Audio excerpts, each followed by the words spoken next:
Agora começa mais um bate-papo jurídico, um programa da sua Local TV, canal 25 da NET, feito especialmente para você, telespectador, que tem dúvidas com relação aos seus direitos, com relação aos seus deveres, a parte de cidadania, a parte de direito do consumidor, partes da sua vida, do seu dia a dia, que você às vezes não tem como tirar uma dúvida, que é simples, mas que não tem acesso. Então recorra aqui ao programa, onde você tem um e-mail disponível para você mandar as suas dúvidas, e aqui no programa, nós sempre tentaremos, da melhor forma possível, discorrer de uma forma bastante prática a dúvida que você tem. Então, mande-nos as dúvidas que você tiver, que a gente vai ter o maior prazer em lhe responder.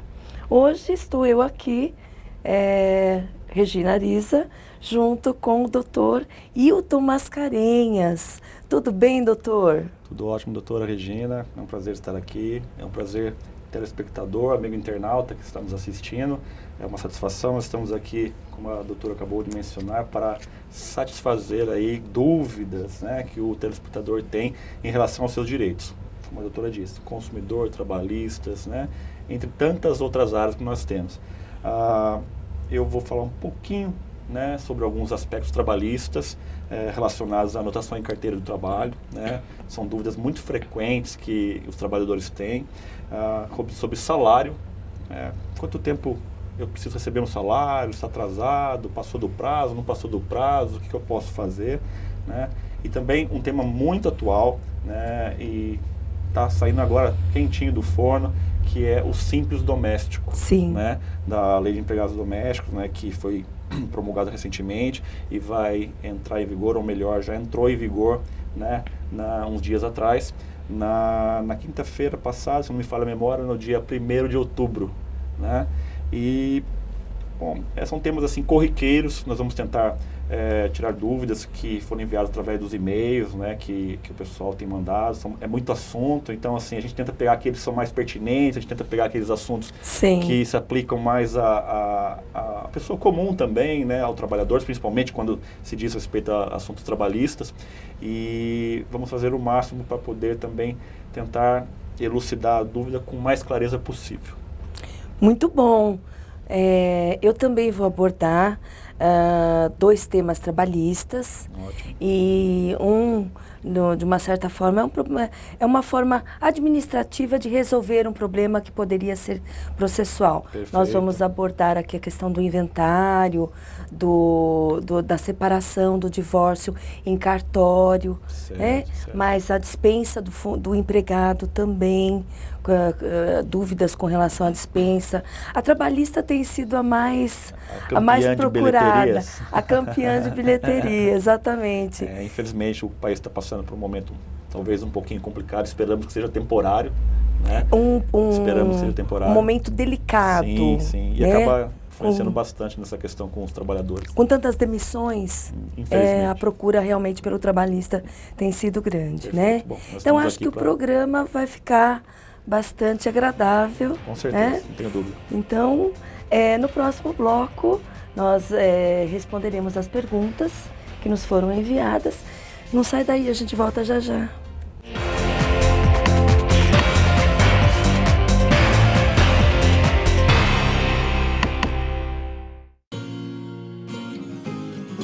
A minha casa... A minha casa...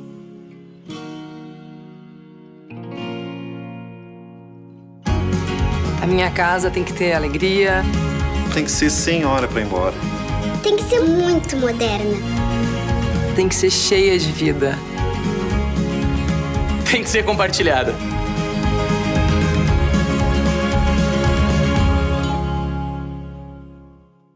Bem-vindo ao UP. O mundo que você quer começa no lugar onde você vive. Em um loteamento residencial inovador, o melhor da tecnologia, da arquitetura e da sustentabilidade para você e sua família viverem com qualidade e modernidade. No UP, todas as áreas comuns têm inovações exclusivas. Tudo isso aqui na rodovia João Leme dos Santos, a 5 minutos do Parque Campolim. The UP que faltava na sua vida. Up, o futuro começa aqui.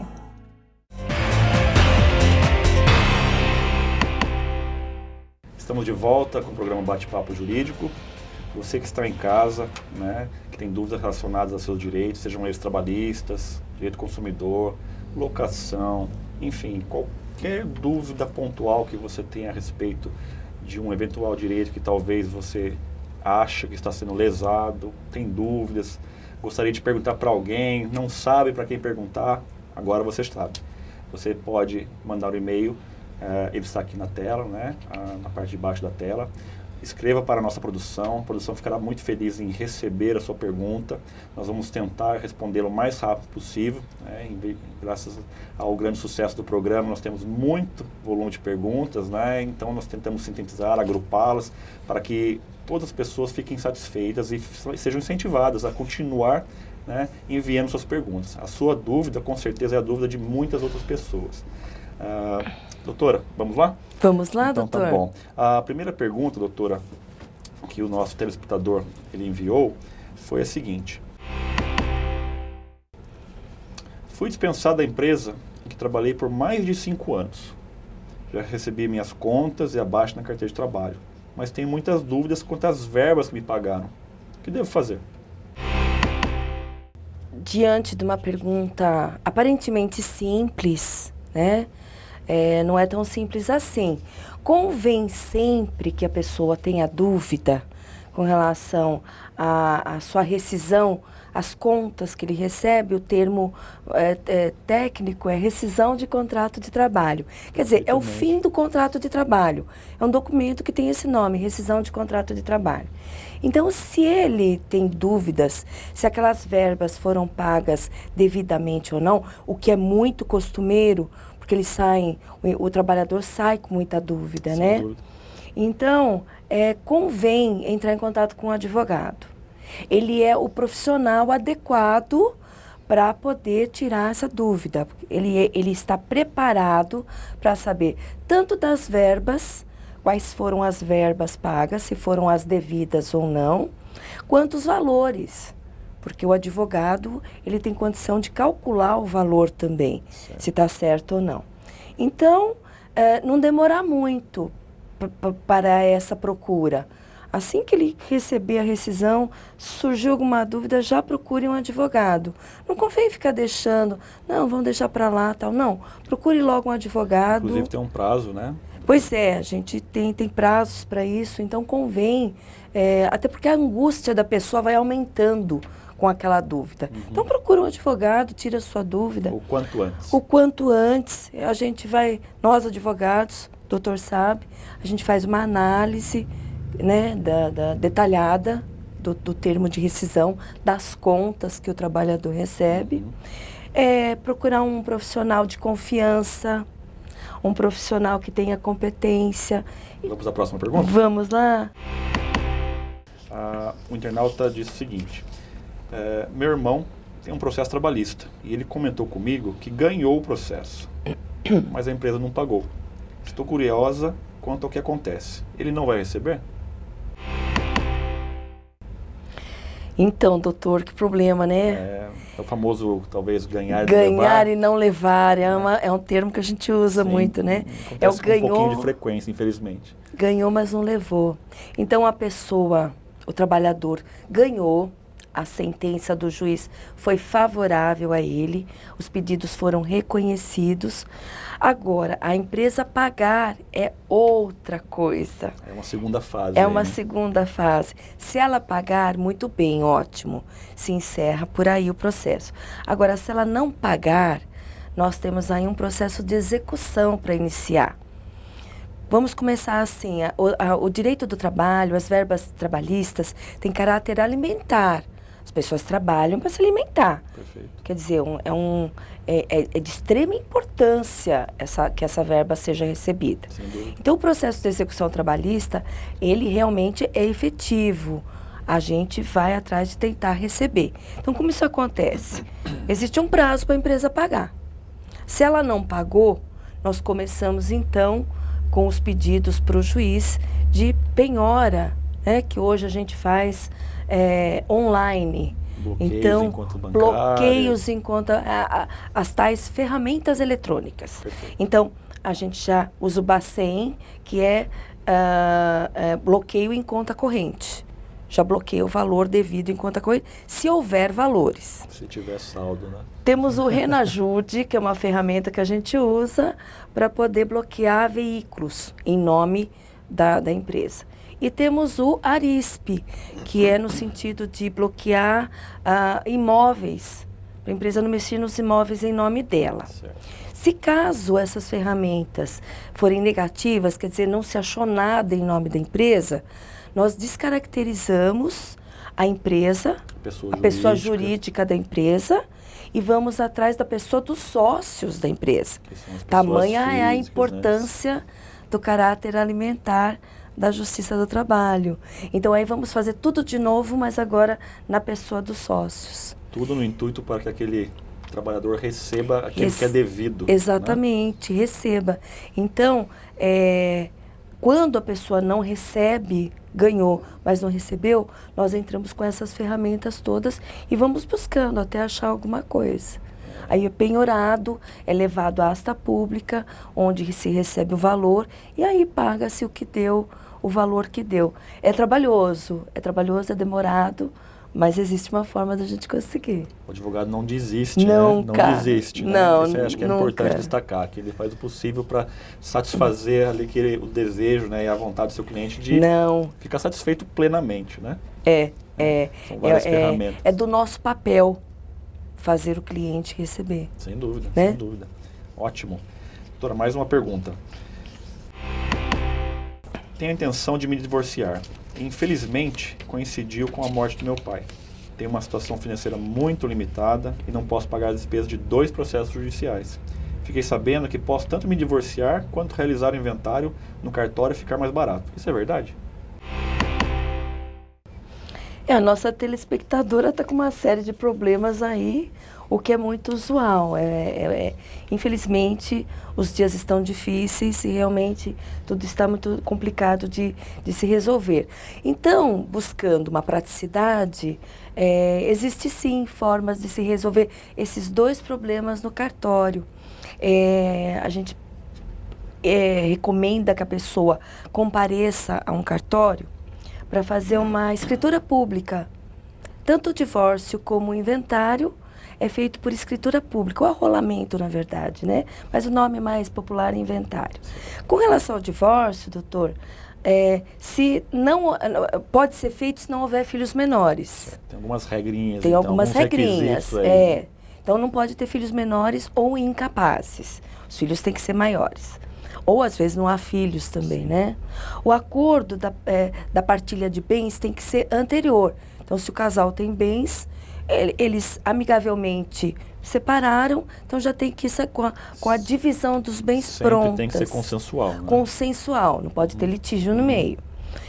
Se houver pensão alimentícia da mesma forma, o acordo também vale.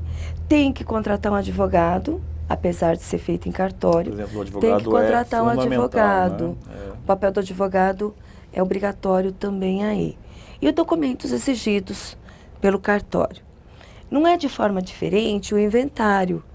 Então, todos os herdeiros também têm que ser maiores e capazes, para que possa ser feito no cartório. Tem que haver um acordo entre os herdeiros.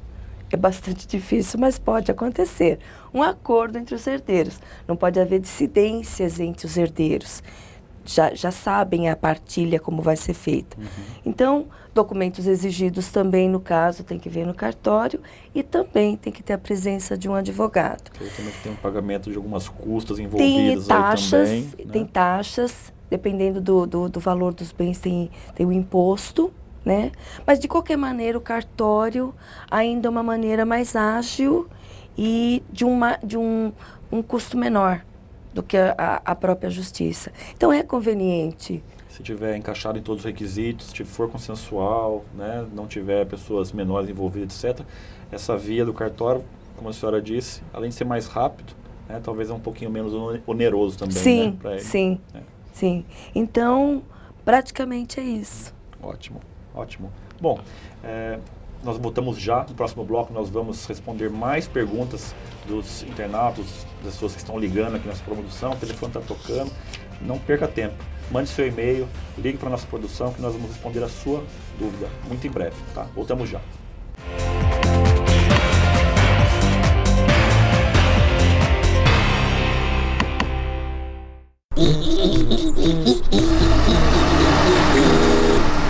O que é isso? O dia virou noite! Será que é o fim do mundo? Sobe-se quem puder!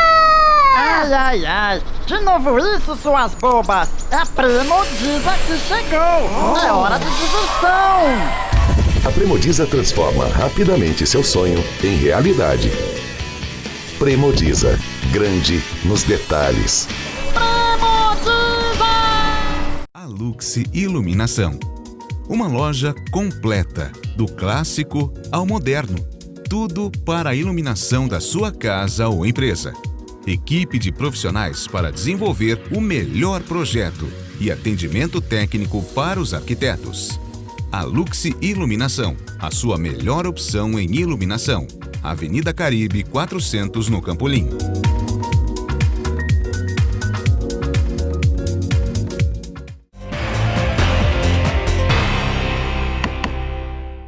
Estamos de volta com o programa Bate-Papo Jurídico e neste último bloco o Dr. Hilton irá esclarecer algumas dúvidas mais específicas do direito do trabalho, mais alguma coisa para a gente aprender, não é, Dr. Hilton? Vamos tentar contribuir um pouquinho da nossa experiência, do dia a dia, que nós temos tantos problemas trabalhistas acontecendo.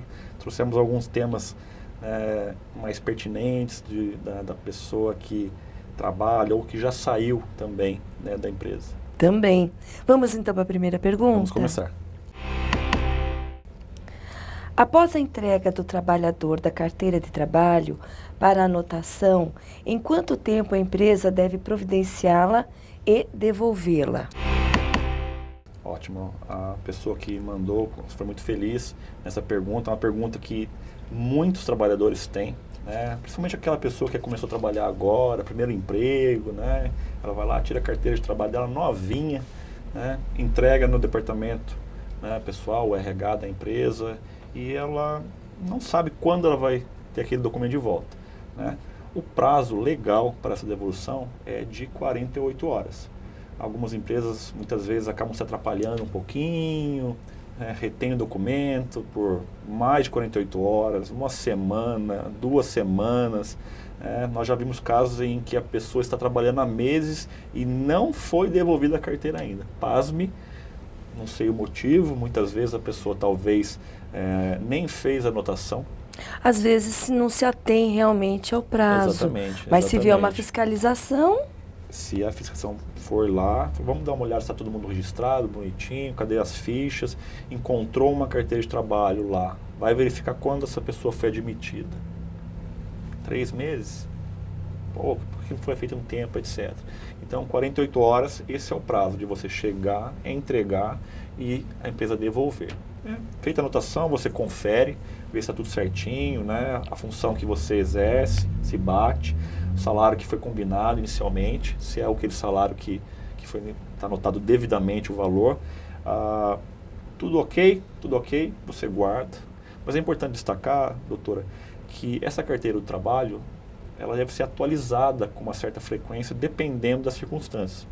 Só para a gente encerrar e finalizar essa pergunta, é importante também, muita gente tem dúvida na questão da anotação contra os contratos de experiência, né? Porque geralmente é o comecinho da relação de trabalho, geralmente, né? Nem em todos os casos, mas muitas pessoas ela têm na cabeça que se ela está no contrato de experiência, é obrigatório que fique pelo menos 90 dias, né? A lei fala de um prazo máximo, mas a lei não fala de prazo mínimo. Não. Né? Então, se aquela pessoa tiver, de repente, num período de experiência de 15 dias apenas, pode ser renovado por mais 15. Se tiver de 30, por mais 30. O que não pode é exceder o prazo de 90 dias, porque senão aquela pessoa fala, não, vou precisar de você, vamos testar 6 meses para ver se você realmente... Não pode, né? não pode. Algumas pessoas, algumas empresas, de repente, elas se aproveitariam dessa brecha que não existe, né? Para poder pagar menos dinheiro. Nós sabemos que os direitos, essa é uma para outra pergunta, eventualmente, com futura, certeza. Né? Essa pessoa, ela no máximo 90 dias após o contrato se transforma, né? Por prazo indeterminado, ele adquire outros direitos que não estão previstos nessa parte de contrato de experiência. Então, assim, o motivo de eu ter entrado nessa questão foi porque geralmente ela é muito próxima da anotação, né? Quando começa a relação do trabalho. Exatamente. Vamos então para a segunda pergunta. Vamos lá. Qual o prazo para pagamento de salário? Essa é uma pergunta que, nossa, todo mundo tem Parece dúvida. fácil, né? Mas assim, também não é tanto. É relativamente simples. É relativamente mas que simples. na prática, por não ser cumprida muitas vezes, é que origina a dúvida. Né? Porque eu sou contratado, vai depender se eu sou mensalista, né? Se eu sou quinzenalista. Nossa, é difícil você encontrar hoje modalidades diferentes da mensalista, mas existem. Né? Pessoas que o salário é pago de 15 em 15 dias. Sim. Né? É pago semanalmente. Né? Então, tudo bem, aquela pessoa que trabalha com contrato mensal, ela precisa receber o seu salário, né, até o 5º dia útil do mês vencido. Então, ela trabalhou o mês todo anterior, né, fechou o mês, em 5 dias úteis, ela precisa receber o seu salário. Mesma coisa vale para aquela pessoa que recebe por quinzena ou semanal. Fechou a quinzena, acabou a quinzena, 5 dias úteis. É sempre projetando para frente. Então é fácil de entender. Você trabalha 30, 15 ou os 7 dias, né, dependendo da modalidade do seu contrato de trabalho, e 5 dias úteis depois você deveria receber. Né? Nós sabemos que tem alguns casos onde existem atrasos, e esses atrasos que com certeza geram essas dúvidas. Né? Porque se todo mundo aí fora pagasse no 5º dia útil, tenho certeza, porque eu chego para meu colega: quando você recebe? Porque eu não recebi ainda. Eu recebo todo dia 1º. Pô, que legal, eu recebo todo dia 10, eu recebo todo dia 15. Existem algumas datas que talvez confundam um pouco o trabalhador. Eles acham, será que não era todo mundo no mesmo dia? Dependendo da modalidade de contrato, com certeza deveria ser no mesmo dia. E é até o 5º dia útil. Até o 5º dia útil. Nada impede do pagamento ser antecipado. Não tem problema nenhum. O prazo final. Exatamente. Né? Existe uma limitação. Né?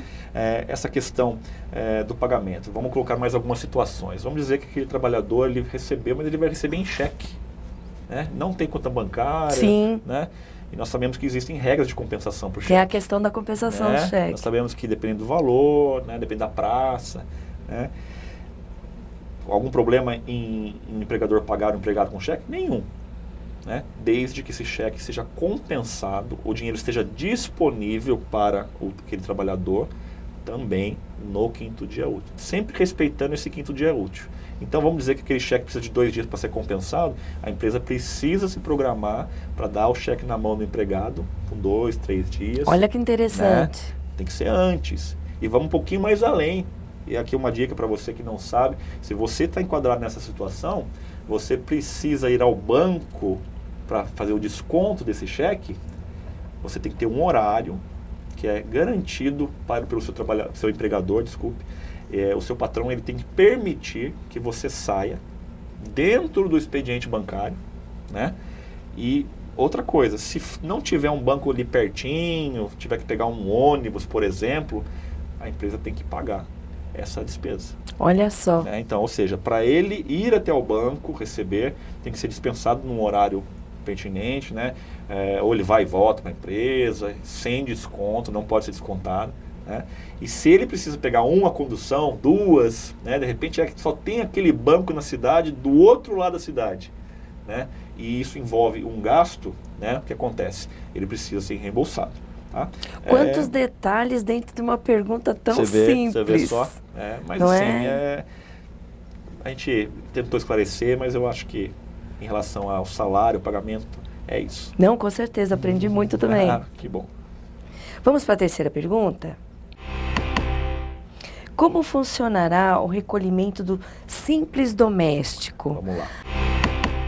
Aí, doutor, e agora? Então, é um assunto quentinho, né? Na semana passada foi... assim, a efetividade dessa lei passou a valer, né, a partir do dia 1º de outubro de 2015, através da Lei Complementar 150 de 2015, a famosa lei dos empregados domésticos. E essa pergunta especificamente, com certeza ela veio de algum patrão, né? Ele está preocupado, falou, e agora, como que eu vou pagar, né, esses custos, essas taxas? Bom, vamos lá, ele precisa pagar FGTS, ele precisa pagar INSS e ele precisa também pagar um seguro, né, de acidente de trabalho, que vai ser englobado, aí no caso do trabalhador doméstico, caso ele tenha algum problema, né, escorregue, cai, enfim, né, 8% do fundo de garantia. Ele vai incidir sobre salário, 13º, horas extras, trabalho noturno, né, aviso prévio e outros adicionais, né, referente a salário, precisa ser feito esse desconto, né, de 8% do FGTS. Essa única guia, ela vai também recolher 8% de INSS, ele vai recolher mais 0,8% desse seguro contra acidentes de trabalho, né, e 3,2% que eles são separados no caso de uma rescisão contratual sem justa causa. Esse dinheirinho vai acumulando, você vê quanta coisa nova sendo trazida, né? Importante. Para o empregado doméstico, né? Então, assim, ele agora tem um pouquinho mais de direitos. Foi uma briga, vamos dizer assim, longa. Foi. Né? Foi. Principalmente no que diz respeito Árdua. Principalmente no que diz respeito ao fundo de garantia. O trabalhador doméstico não tinha direito, né, a não ser que ele pegasse ali um patrão bonzinho, que optasse por pagar. Exatamente. Né, e esse patrão bonzinho, no momento que ele optasse, ele não podia voltar atrás. Se ele começava a pagar o fundo de garantia, ele não podia mais parar de pagar.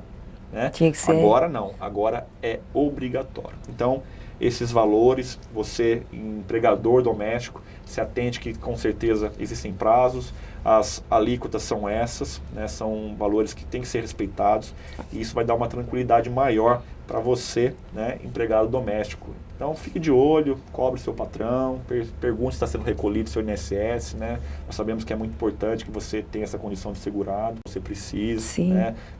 Futuramente também, no caso, para obter uma aposentadoria, né? Entre outros direitos aí, tá bom? Muito bom, muito bom. Acho que esclareceu bastante uma coisa que é tão usual, empregado doméstico. Nós temos muita gente ainda nesse tipo de emprego, né? Sem dúvida, sem dúvida. Só, regularizou, né? Só complementando que eu esqueci, em relação ao imposto de renda. O imposto de renda também precisa ser retido se esse empregado doméstico receber acima de 1.903 e uns quebradinhos ali. Aquela tabela do imposto de renda retido na fonte. Para complementar. Sim. Muito bom, muito bom. É isso. Muito bom, doutor. Foi muito bom ter o doutor aqui no programa de hoje. Acredito que todos nós aprendemos bastante também. Tirou a dúvida do telespectador, que são tantas, né? São inúmeras. E é para isso que a gente está aqui, no programa Bate-Papo Jurídico, sempre com advogados dispostos a acolher a sua dúvida e tentar, com todo prazer, respondê-las da melhor forma possível. Muito obrigada, até o próximo programa. Foi um prazer estar aqui, doutora, também. Com certeza é sempre bom trocar ideias, né, nessa nossa área que nós amamos tanto, nessa profissão que nós tentamos aí, vamos dizer assim, defender com tanta ética, tanta honra, né, em prol dos nossos clientes, etc. Tentando esclarecer a dúvida de você, telespectador, você, internauta. Eu espero que você se sinta motivado a continuar mandando dúvidas, né, mandando perguntas. Novamente, o e-mail está aqui na tela, né? Mande suas perguntas, não tenha vergonha, não tenha, medo, procure seus direitos, né? Sejam eles trabalhistas, de consumidor. É importante você lutar por aquilo realmente que é seu, né? Isso você está se protegendo e também protegendo o seu colega, seu vizinho, né? O seu, de repente, colega de trabalho, seu par. É muito importante que essas dúvidas sejam trazidas para que nós possamos, né, esclarecer. Foi um prazer e até o próximo programa.